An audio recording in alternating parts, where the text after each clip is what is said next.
Welcome back. I'm PJ. And I'm Ellis. So welcome back to another video.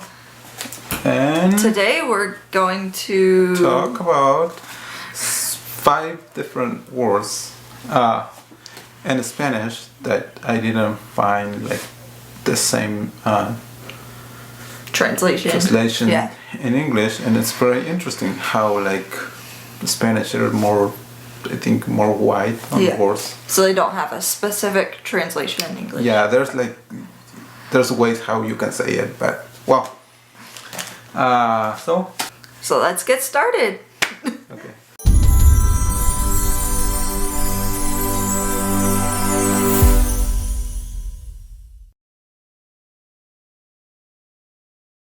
Okay, so that I said I found, 5 of them, but there's more of them. 5 different words that I have on this list that I'm gonna try to mention to PJ, and she's gonna like try to see if she knows this words or how can you say it honestly. Maybe you can say like in different ways, but there's not a specific word for that. Like you can, because in Spanish there's like a specific words for things that we do or like we call something. Okay, so word number 1. Estrenar. Estrenar. You heard that before? I'm not. I'm assuming it's spelled Estrenar. There you go. Yeah. Okay. It sort of sounds like an emotional thing. I don't know. No. Okay. Estrenar in Spanish is like to wear something for the first time.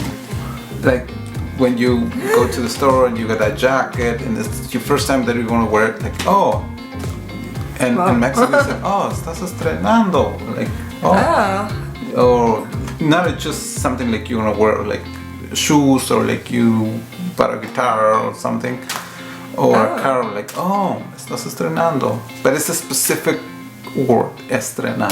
Is it different than like trying something on? No, it's different because you're just trying, but estrenar is something like you already have it. That's interesting. Okay. I don't think that's a word in English too. No. That's interesting, yeah? Yeah. No. Okay, so the second one is tutear. Tutel? Tutear. Tutear. Tutear. Tutear. So it's another verb. Like an action? No. Well, is to address someone like no formal. And that I said in English, it's very, I don't know how to say that, but in Spanish, when you met like a different person that you don't know, you call them usted. Usted, ¿cómo está usted? O ¿qué tal su día? O ¿qué tal su trabajo? Su familia? The usted is the respect to other people. But when you like know that person for a while, said, don't call me de usted anymore, so you can call me tuteame. They said tuteame, which means you can tell me, tú eres mi amigo now. Tú eres mi my body. So it's basically, okay, so like in Spanish the informal form of tú or of you is tú, and so they're saying, if they say tutear, then it says call me tú.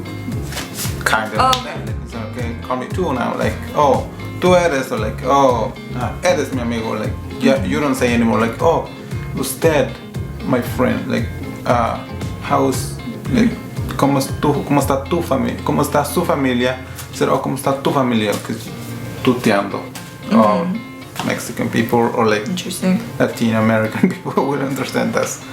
But if you hear like a specific word to call them that thing in English, I don't think there's a word for that. No. Actually, in English, you should just call them like, you're my friend, you're here, how are you? But it doesn't specifically say like you respect them or not respect them. Yeah. No.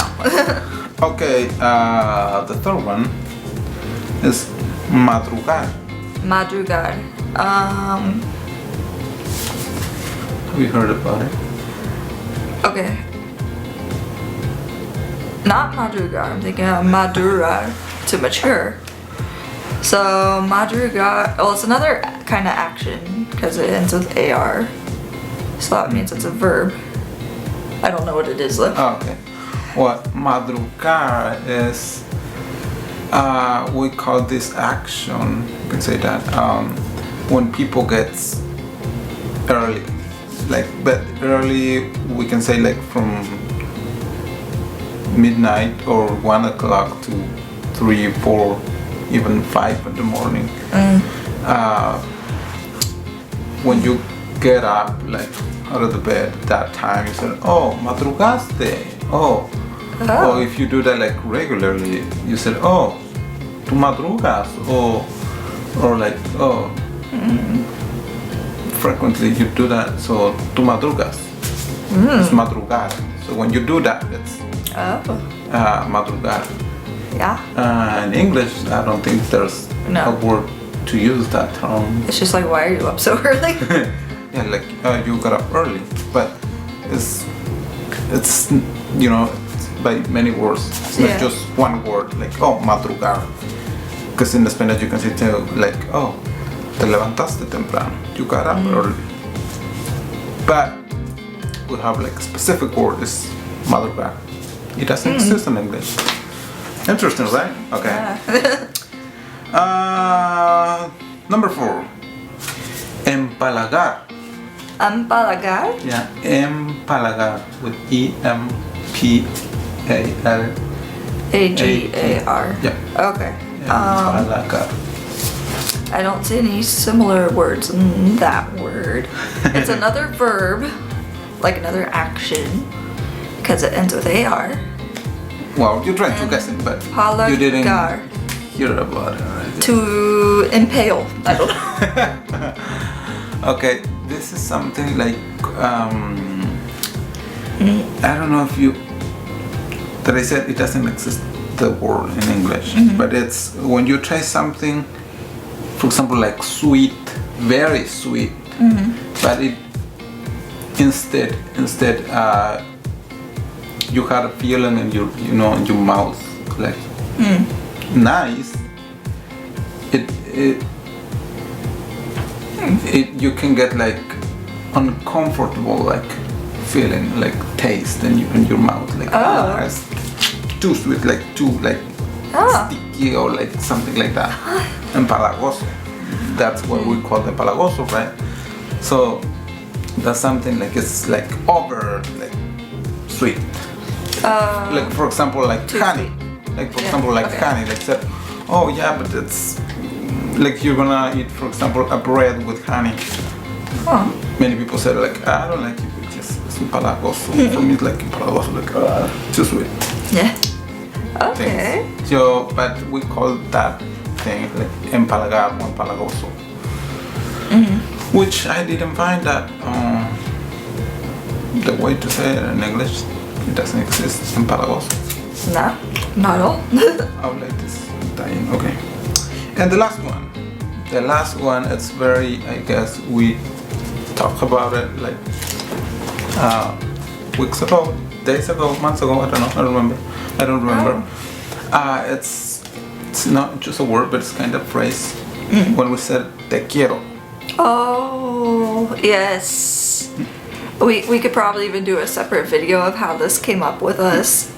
But let's just say for now, I learned the hard way that saying te quiero is different than saying te amo. Yeah, exactly. And most people like in California where we live who like know a few words in Spanish like gracias and hola and all that kind of thing, we know te amo. But apparently te amo is like more intimate than te quiero. Yeah. So the thing is, how you can say te quiero, that you know now the meanings, how you say te quiero in English. Oh, well, we don't have like two separate words for it. We just have I love you, which is for everybody. It just depends who you're saying it to, what it means. But in Spanish, they have 2 separate words depending on who you're talking to. Basically, te quiero is more like friends or, you know, not too intimate, and then te amo is like for your boyfriend, girlfriend, husband, wife, or your like parents and your siblings. Yeah, like that I said, probably from like Mexico, South America, we know like te quiero is kind of like light thing of te amo. When you know, when you're in a relationship, say, okay, yo también te quiero. Yeah. But when you say, I really like te amo, like it jumps, you know. It's kind of like, I don't even know where that comes, and I didn't dig up, honestly, this word, but I just found like in English you said like te quiero. No, I mean I love you, and I love you is like any kind of love, like little one, like small, all levels. Isn't it interesting. Also kind of common, like when you're first like dating someone, you start by saying te quiero and eventually you shift to te amo sometimes? Yeah.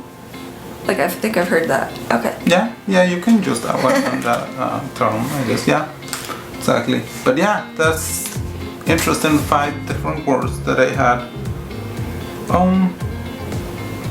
And yeah, I had another one, but that's an extra. Okay.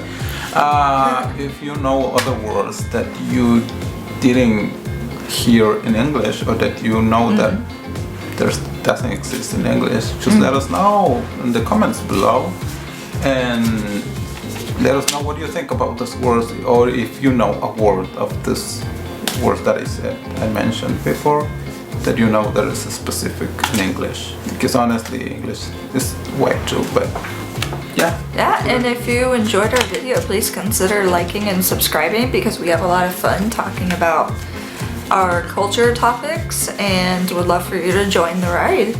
And without further ado, nos vemos and see you soon.